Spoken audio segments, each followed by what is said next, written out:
Hi folks, today's video is about whether or not you should work as an informant in Madison County, Alabama. Well, I'm talking mostly about drug cases, of course, although being an informant sometimes applies in other cases. So the question is, should you do this if you're approached by the STAC team or one of the drug officers and they've caught you with some amount of drugs and they say, hey, before we arrest you, we'll give you an opportunity to work. Question is, do you? Well, there's no pat answer. I'm going to start by giving you a true story about a client of mine, and then I'm going to go into some of the things I explain to my clients. I had a client, I'm going to call him Billy. And Billy's there with his girlfriend. He gets into a big domestic argument with her. She calls the cops. Cops come. There's a duffel bag by the door. As soon as the cops walk in, she kicks the duffel bag. She says, this is Billy's, and it's filled with a trafficking amount of drugs. Billy, being either, depending on your point of view, either being a gentleman or an idiot, says, yeah, you got me. That's my stuff. It's not hers. But what I didn't tell you is that Billy was about 3 months out of a 7-year prison sentence on trafficking.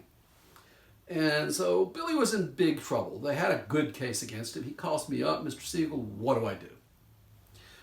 Told him the truth. I said, well, your case isn't a great case.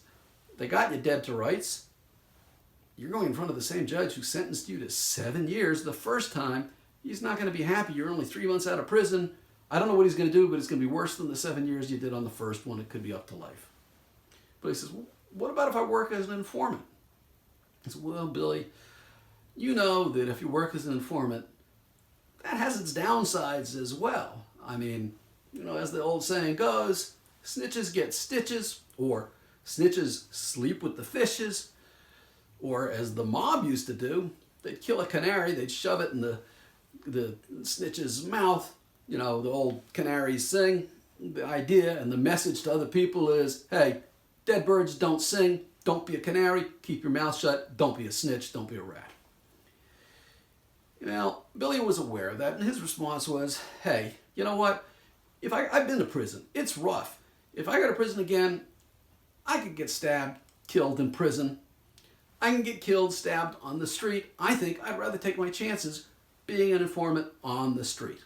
And he did this. In fact, he did a very good job. I was told by the drug cops he was the best informant they ever had. And in fact, he produced a guy who I'm going to call Kingpin. A major player. Billy gave them a major player. And Kingpin was arrested, thrown in jail, no bond. So you would think Billy would be safe. But life doesn't always work that way. Life is messy. And the Kingpin's real name was a very common name, whatever, John Smith or something. And there was another guy in jail with pretty much the same name, maybe John B. Smith. And some idiot jailer sees a release order. It's for the other guy. It's not for Kingpin, but not too bright. Jailer gets it confused. He goes to Kingpin and says, hey, I got your ticket out. Kingpin, he chooses not to argue. He goes, great, I'm out of here. So Kingpin leaves. And what's Kingpin do? Well, you know what he does. First thing he does is he gets a straight claw hammer. He sees Billy on a bright sunny day walking down the street with his buddy. And he runs after Billy with that straight claw hammer because he's going to plant it in the back of Billy's head. Fortunately for Billy, his friend saw it in time. Friend grabs Kingpin. Billy grabs Kingpin. Big old brawl ensues. They manage to ward off. Billy doesn't get killed. Kingpin eventually runs away. Cops eventually arrest Kingpin, put him in. Kingpin's probably still rotting away in prison now. And I haven't heard from Billy in many years, I hope that he's living in another state with another name. So it had a happy ending, kind of, for Billy. But what do you do if you're busted and the cops say, hey, we want you to work as a confidential informant. We'll give you a chance to work off your case. There's not an easy answer, but there are things that you should consider. So let me talk about 6 or 7 things that I typically will speak with my clients about. First is, well, how serious are the charges that they stopped you on? In other words, if you're a 19-year-old kid and you were found with a little joint, the odds of a judge, locking you up over that are pretty small. The odds of you being able to avoid a conviction either through something called youthful offender or you're doing counseling are pretty good. Is it worth taking the risk of being an informant? You make that decision yourself, but I think you know where I'm going on it. The next question is, Well, for the person who's thinking about working as an informant, what kind of record do they have? I mean, if you've got a record long as your arm and you've been in a lot of trouble and you're going to prison, that's a different standard than the young man that I just talked about. The third is, what is going to be required for that person, for you, if it's you, to work off the charges? It's not a one-size-fits-all. So the drug guys, the stack team, may say, well, we want you to do this. We want you to make 3 controlled buys. Or we want you to roll over on this big trafficking guy who's, who will kill you in a heartbeat, MS-16 or something. So you have to decide, well, what is it that they want me to do, and what's the risk, reward, benefit analysis of that? Other question is, well, if you're thinking about doing this, how do you feel about working with the cops?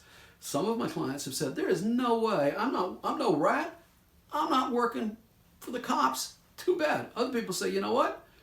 Selling drugs, it's not like it's such a noble deal. I'd rather be a rat catcher than a rat. I'm happy to do it. So that's kind of a personal preference. I don't make a judgment call. I'm the lawyer. I, say, here's your options. You decide. The other thing that's very important is that you need to realize that when you work for the drug guys, they are the absolute shot callers. In other words, you may think you've done a great job. If they don't think so, no matter what you've done, it doesn't count. If I think you're doing a great job, it doesn't count. It only counts if you can make the drug guys very happy. Now, I get varying reports. Some of my clients will say, oh, they're not being honest. They're not giving me credit for anything. And I'll talk to the drug guys and they'll go, oh, your guy's full of baloney. He's not really doing anything. Who do I believe? I don't know. I just know that the answer is, if you're going to work for them, you better darn well be prepared that you've got to make them happy. And the reason for that, they're the ones who can make the call to the district attorney and say, hey, this guy's been doing a really good job. Cut him loose, cut him a break, whatever. So I do think that if you're facing a situation like this where you're considering whether or not to work as an informant, you really should talk to an experienced lawyer. If you want to call us, you're welcome to do so. Our phone number should be down here below somewhere. I do hope you enjoy these videos and find them to be educational and informative. If you did like it, if you give us a thumbs up, that's helpful. And like I said, if you want our help, just give us a buzz. Thank you for watching.